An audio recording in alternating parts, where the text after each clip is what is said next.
नमस्कार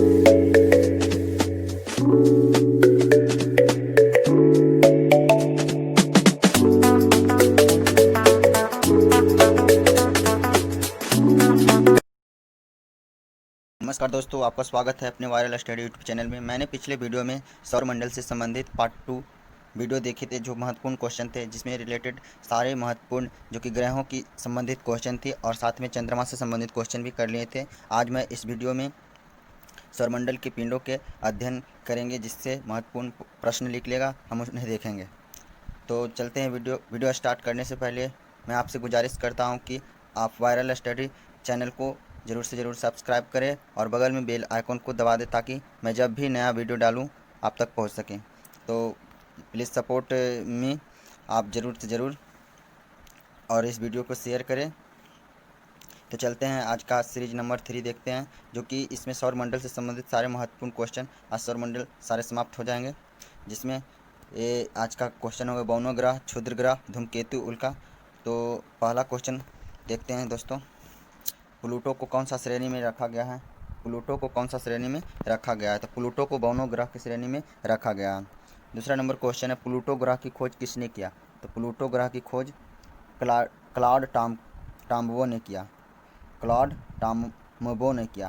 प्लूटो ग्रह के बौनों ग्रह में कब रखा गया? बहुत बड़े इंपॉर्टेंट क्वेश्चन है दोस्तों, कर रहा है। तो प्लूटो ग्रह को बौनों ग्रह में कब रखा गया? तो प्लूटो ग्रह को बौनों ग्रह के श्रेणी में अगस्त 2006 ईस्वी में रखा गया है।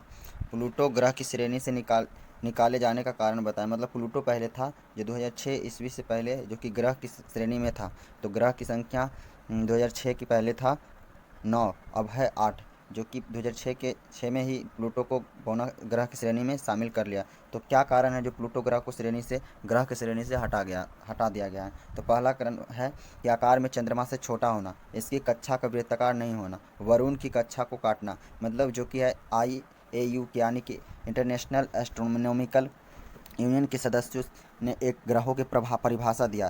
कहना है उसको, उस परिभाषा में अंतर्गत था कि उसके उस ग्रह जो ग्रह है जो कि किसी दूसरे अन्य ग्रह के कक्षा में प्रवेश ना करे और उसके आसपास कोई भी सौरमंडलीय पिंड ना हो। तो यहाँ पे मेन कारण निकला है कि आकार में चंद्रमा से छोटा हो जाता था, प्लूटो था, और दूसरा था इसकी कक्षा का वृत्ताकार नहीं था, और वृत्ताकार नहीं होना, और तीसरा मेन कारण था कि वरुण की कक्षा में काटना, नहीं उसमें प्रवेश कर जाना था। तो पाँचवा क्वेश्चन यहाँ पे है कि सेरस का खोज किसने किया? सेरस भी एक बौने ग्रह के अंतर्गत आता है, तो इसका खोज इटली के वैज्ञानिक पियाजी ने किया।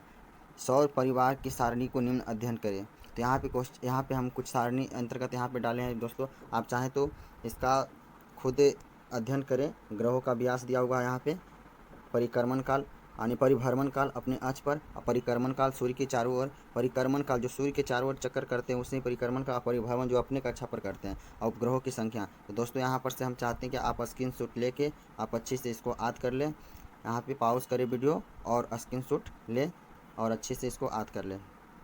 तो अगला क्वेश्चन 7 है। 7 जो है, क्षुद्र ग्रह किसे कहते हैं? क्षुद्र ग्रह मंगल एवं बृहस्पति ग्रह के कक्षाओं के बीच कुछ छोटे छोटे आकाशीय पिंड है जो सूर्य की परिक्रमा कर रहे हैं, उसे क्षुद्र ग्रह कहते हैं। कहने का मतलब है कि क्षुद्र ग्रह किसे कहते हैं? तो मंगल यहाँ पे मान लीजिए है, मंगल यहाँ पे बृहस्पति है, इसके बीच में यानी इसके बीच इस ग्रह के कक्षा यहाँ पे इस तरह कक्षा बना रहता है, सबके कक्षाओं के बीच कुछ छोटे छोटे मतलब पिंड जो सूर्य की परिक्रमा कर रहे हों, उसे ही क्षुद्र ग्रह कहते हैं। तो इसका परिभाषा दिया गया है। 8वां क्वेश्चन इस तरह है कि वह कौन सा क्षुद्र ग्रह है जिसे नंगी आंखों से देखा जा सकता है?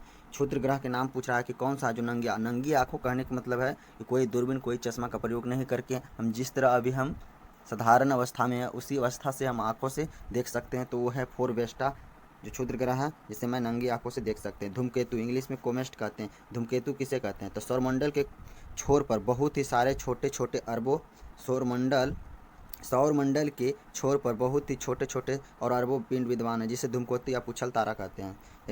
10 नंबर क्वेश्चन की हेले के पुच्छल तारा का परिक्रमण काल कितना वर्ष होता है? हेले के तो 76 वर्ष जो है, जो हेले का परिक्रमण काल होता है 76 वर्ष। 11वां नंबर क्वेश्चन है कि पुच्छल तारा अंतिम बार 1986 में दिखाई दिया था, है ना? तो अगली बार कब दिखाई देगा? तो 1986 में दिखाई दिया था, 1986 में दिखाई दिया था। यहाँ पे 1986 में दिया, तो अगली बार 76 वर्ष के बाद दिखाया, तो 76 वर्ष इसमें ऐड कर देंगे। तो ऐड करेंगे तो 2062 में अगली बार पुछल तारा दिखाई देगा। अब है 12 नंबर क्वेश्चन है कि उल्का किसे कहते हैं। उल्का, हाँ दोस्तों, तो उल्का प्रकाश में चमकीले धारी के रूप में दिखते हैं जो आकाश में क्षण भर के लिए दमकती है, दिखती है और धूमकेतु के टुकड़े धूलकान होते हैं। कान नहीं होते हैं, सॉरी, कण। धूमकेतु कण कण होते हैं, मिस्टेक हो गया यहाँ पर दोस्त।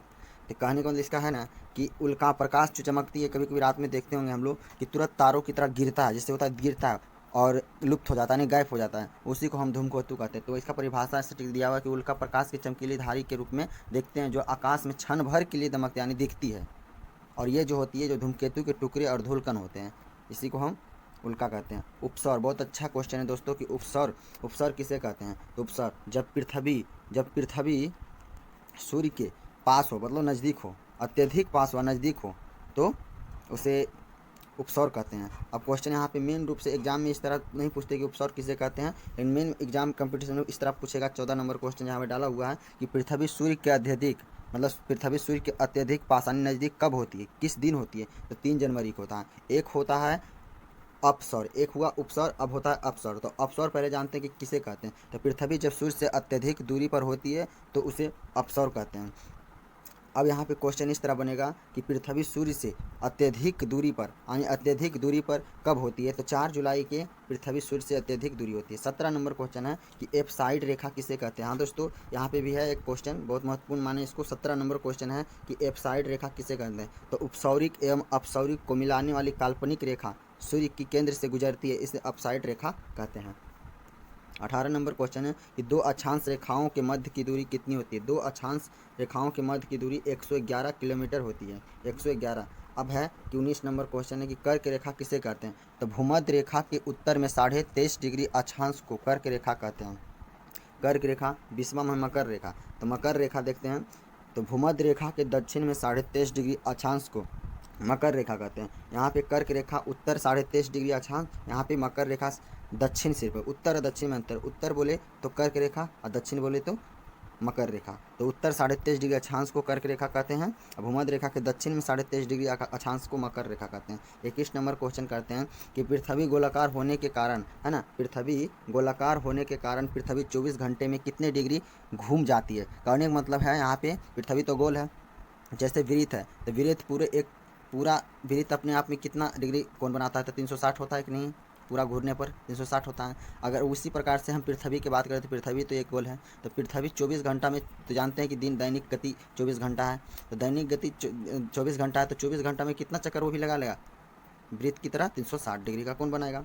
22वां क्वेश्चन है कि 2 देशांतर रेखाओं के बीच की दूरी किस नाम से जाना जाता है। तो 2 देशांतर रेखाओं के बीच की दूरी को गोरे कहते हैं। 23वां नंबर क्वेश्चन है यहाँ पे कि किस दिन पृथ्वी के उत्तरी गोलार्ध में सबसे बड़ा दिन होती है। बहुत इंपॉर्टेंट क्वेश्चन है। उत्तरी गोलार्ध को पूछेगा, एक दक्षिणी गोलार्ध है। तो यहाँ पे दोनों क्वेश्चन डाला गया है। तो यहाँ पे बोल रहा है कि किस दिन पृथ्वी के उत्तरी गोलार्ध में सबसे बड़ा दिन करता है। सबसे बड़ा दिन पृथ्वी पर यानी उत्तरी गोलार्ध में आपको 21 जून को होता है, जिसे हम कर्क संक्रांति कहते हैं। 21 जून को जो उत्तरी गोलार्ध में बड़ा दिन करते हैं उसे हम संक्रांति यानी कर्क संक्रांति कहते हैं। 24वां नंबर क्वेश्चन है किस दिन दक्षिणी गोलार्ध में सबसे बड़ा दिन होता है। किस दिन दक्षिणी गोलार्ध में, तो 22 दिसंबर को दक्षिणी गोलार्ध में और 21 जून के उत्तरी गोलार्ध में। अब 22 दिसंबर को दक्षिणी गोलार्ध में सबसे बड़ा दिन करता है, उसे मकर रेखा कहते हैं। 25 नंबर क्वेश्चन है, 25 नंबर प्रश्न है यहाँ पे कि विश्वा किसे कहते हैं। विश्वा, ऐसे विश्वा कहते हैं, ये आम बोलचाल है विश्वा, लेकिन विश्वा किसे कहते हैं। तो विश्वा होता क्या है, देखिए विश्वा कहेंगे किसे,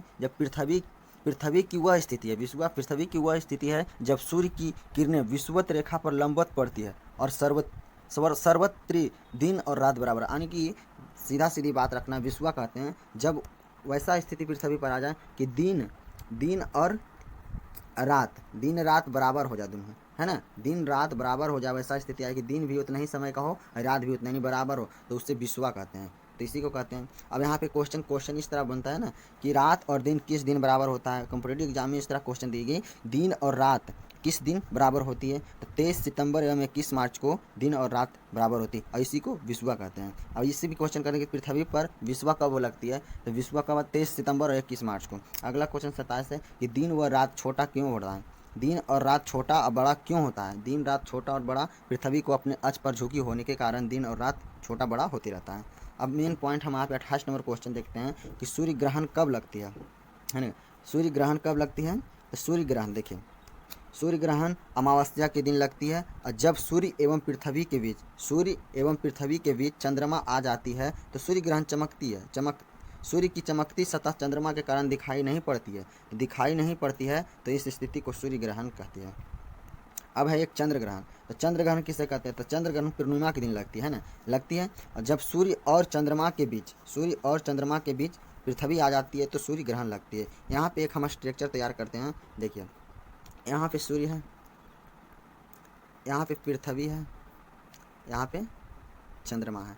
देखिए, इस सूर्य की स्थिति यहीं कहीं रहेगा, चेंज होगा पृथ्वी और चंद्रमा, है ना, पृथ्वी और चंद्रमा। अगर इस स्थिति में सूर्य और चंद्रमा के बीच, है ना, पृथ्वी आ जाएगा तो चंद्र ग्रहण लगेगा। अगर ये चंद्रमा यहाँ पे आ जाएगा और पृथ्वी यहाँ पे आ जाएगी, चंद्रमा यहाँ आ जाएगा बीच में और पृथ्वी नहीं, तो हो जाएगा सूर्य ग्रहण। इस तरह आप याद रखें, नहीं तो हम आपके लिए एक अच्छा तरीका ढूंढ के लाएं। पहले आप याद करने से पहले इस ट्रिक मानिए या जो भी मानिए, पहले प से आप ध्यान रखिए, प से पृथ्वी, च से चंद्रमा, स से सूर्य, और एक और आके 50 मन में होता सूर्य ग्रहण, और 50 मन याद रखिए चंद्र ग्रहण। अब याद करने का कोई अच्छा इसका तरीका है और बेहतर, लेकिन इसको और ईजी आप मान सकते हैं। सिर्फ इतने वर्ड याद रखिए, 50 मतलब होता है सूर्य ग्रहण, और च से चंद्रमा यानी चंद्र ग्रहण, चपास मैंने चंद्र ग्रहण, 50 मैंने सूर्य ग्रहण। इसका मतलब क्या होता है कि प, यहाँ पे देखिए कि प मैंने पृथ्वी और स मैंने सूर्य और च मैंने चंद्रमा, तो पृथ्वी और सूर्य के बीच चंद्रमा आ जाता है तो सूर्य ग्रहण 50 मतलब सूर्य ग्रहण, च मैंने चंद्रमा, स मैंने सूर्य, चंद्रमा और सूर्य के बीच पृथ्वी आ जाता है चंद्र ग्रहण।